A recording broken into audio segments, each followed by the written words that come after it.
Let me start with Resident Evil 4 Remake. It might be surprising that this game is on the list.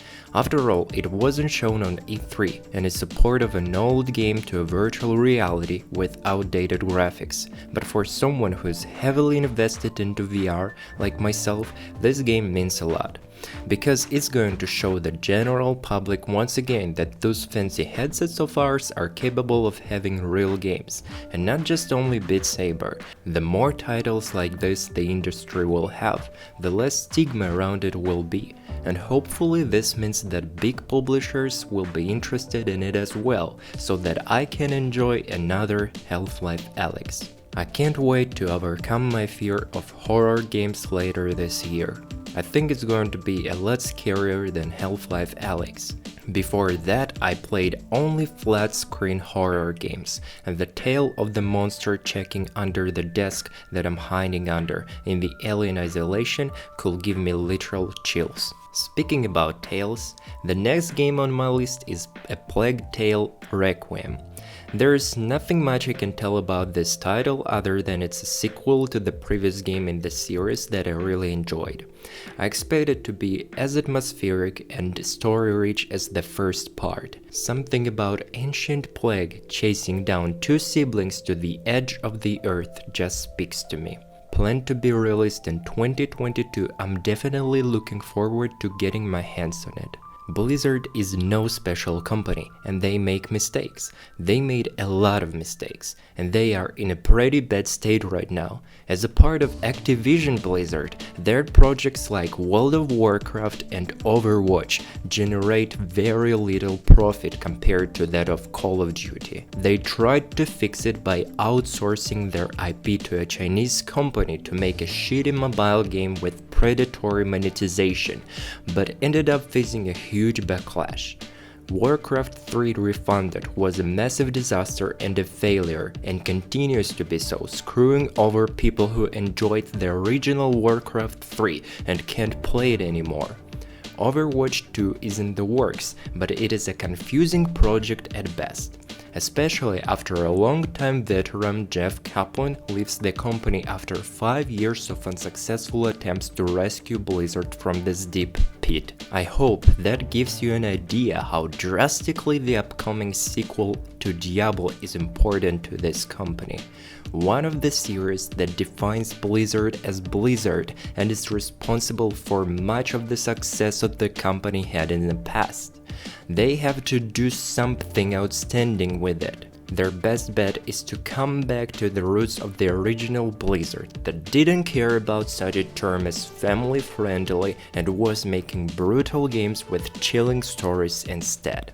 That is why I'm excited about Diablo 4. It's going to give me a chance to try a new genre that I didn't play before, and it's going to be a hell of a show. Not every day just one game decides the fate of a multi-billion-dollar company. While some can't figure out how to use the tons of money they have properly, Obsidian managed to make a great game from the little they had. And while we can't say for sure the cost of production of The Outer Worlds, yes, even using drunk Reddit math, it is not a secret that the game looks and feels budget. But while doing so, it manages to be funny, atmospheric, and engaging. I enjoyed every second of my 12 hours playthrough of this game. Not every title is capable of doing that for me. This is why I'm hyped for the sequel. I expect that after the support from Microsoft they are going to make the same thing but better. The same game but bigger. And I hope they keep it dense. I don't care for Ubisoft style games that require hundreds of hours to beat, while having content for less than a third of it. Nonetheless, I'm curious to see what they are going to come up with. Their announcement video was true to their vibe, so I'm confident. It's just going to be a long wait because the development is only about to get started. The reason for what happened to Marvel Avengers is pure greed. We live in the era when each one of the big publishers is dreaming about having some sort of a game as a service product. They envy publishers that have games like Call of Duty that generated over 3 billion in 2020.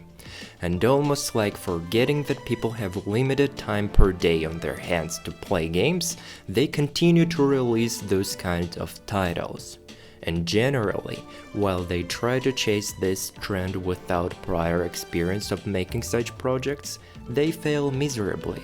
It didn't work out for Bethesda, it backfired on Ubisoft, even an experienced in this field publisher EA couldn't handle the rushed and soulless launch of Anthem, eventually accepting a defeat and dropping down all the promises they had on their roadmap.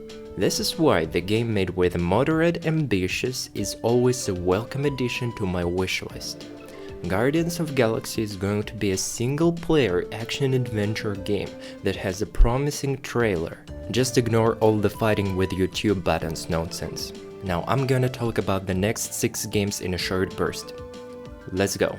Ever wanted to have a farm of cute slimes? Speak no more. You can't even have 2 farms of cute slimes at the same time. Slime Rancher 2 coming in 2022. I haven't played Left 4 Dead much, so I hope that Back 4 Blood fills in the empty hole in my heart for co-op zombie shooters, coming in October. Will you, Snail?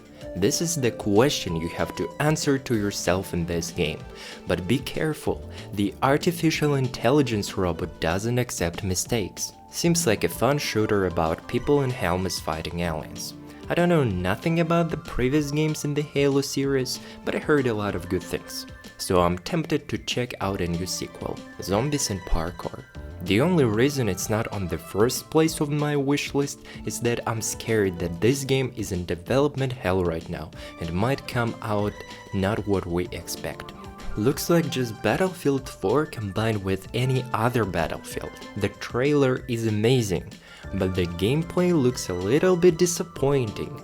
I even doubt they managed to make it feel futuristic. This game is on my list only because there is nothing better left to choose from. There you have it. Let me know what you think about this list below in the comments.